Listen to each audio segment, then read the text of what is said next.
Caso Flor de Lis. A morte do pastor Anderson do Carmo completa 2 anos amanhã. 11 pessoas foram indiciadas pelo crime.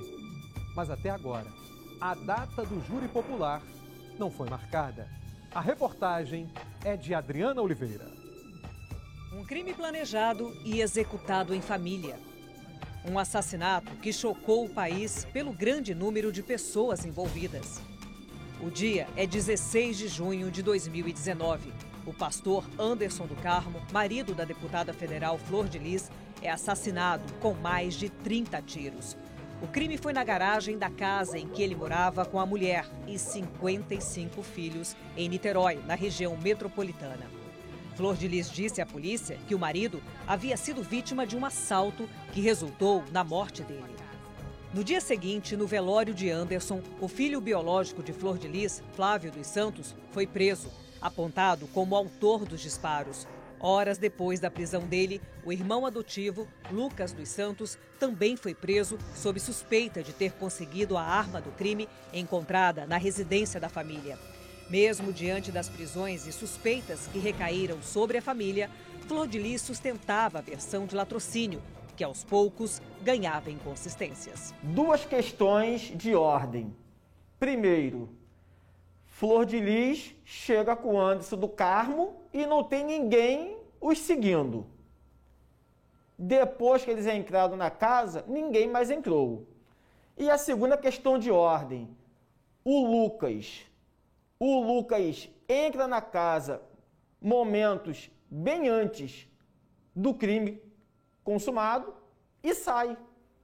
Ou seja, o Lucas não estava ali no momento do crime, não estava lá, que foi um personagem que por muitas das vezes a Flor de Lis e o seu grupo tentou responsabilizá-lo pelo crime praticado.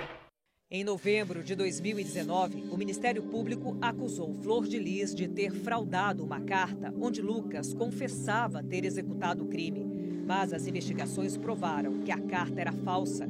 Por isso, Flor de Lis e outros denunciados também respondem por falsidade ideológica. Agosto de 2020, a Polícia Civil e o Ministério Público Estadual prendem mais 9 pessoas envolvidas no assassinato. A maioria, filhos de Flor de Lis.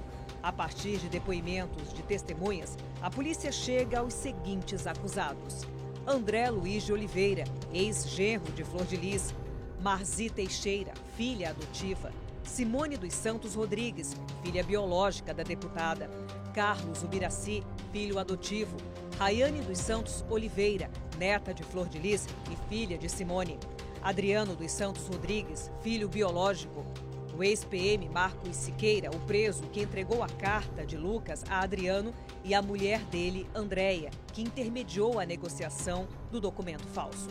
Flávio e Lucas já estavam presos e possuem processos separados. Flor de Lis é apontada como mandante do crime. Por conta da imunidade parlamentar, a deputada não foi para a cadeia junto com os demais. Segundo a conclusão das investigações, as motivações envolvendo os 11 indiciados foram dinheiro e poder. A investigação mostra todo o plano arquitetado pela Flor de Lis na intenção de matar o pastor Anderson do Carmo, que não foi só uma vez. Esse plano foi arquitetado outras vezes. Flor de Lis responde ao processo em liberdade até o momento por causa da imunidade parlamentar. Ela está obrigada pela Justiça ao uso de uma tornozeleira eletrônica e ao recolhimento noturno das 11 da noite às 6 horas da manhã. Ela também deve ir a júri popular por homicídio triplamente qualificado, associação criminosa, falsidade ideológica e uso de documentos falsos, além de ser acusada ainda por 2 tentativas de homicídio contra Anderson, por envenenamento e emboscada. Já tínhamos a história dos envenenamentos, que começou em maio de 2018 e terminou com a execução a tiros do pastor Anderson do Carmo no dia 16 de junho de 2019. Tudo isso orquestrado, comandado, ordenado segundo as investigações do Ministério Público, pela réa Flor de Lis dos Santos de Souza. No dia 23 de fevereiro deste ano, o Tribunal de Justiça do Rio de Janeiro decidiu pelo afastamento da parlamentar do cargo de deputada. Mas o efetivo afastamento cabe à Câmara dos Deputados. Por 16 votos a 1, o Conselho de Ética da Casa recomendou a perda do mandato de Flor de Lis. A decisão final pela cassação ou não caberá ao plenário. Para isso, são necessários os votos de pelo menos 257 deputados, em votação aberta e nominal, o que ainda não tem data para acontecer. Falta, basicamente, a Câmara dos Deputados pautar essa votação. Quer dizer, na medida em que o presidente da Câmara entenda ser pertinente pautar o relatório da Comissão de Ética que trata da perda do mandato da Flor de Lis, aí sim vai estar possibilitada a efetiva perda do mandato, se a Câmara votar nesse sentido. Eu acredito na justiça ser feita no caso. O caso está muito bem materializado. A prova de acusação foi muito bem feita, muito bem produzida.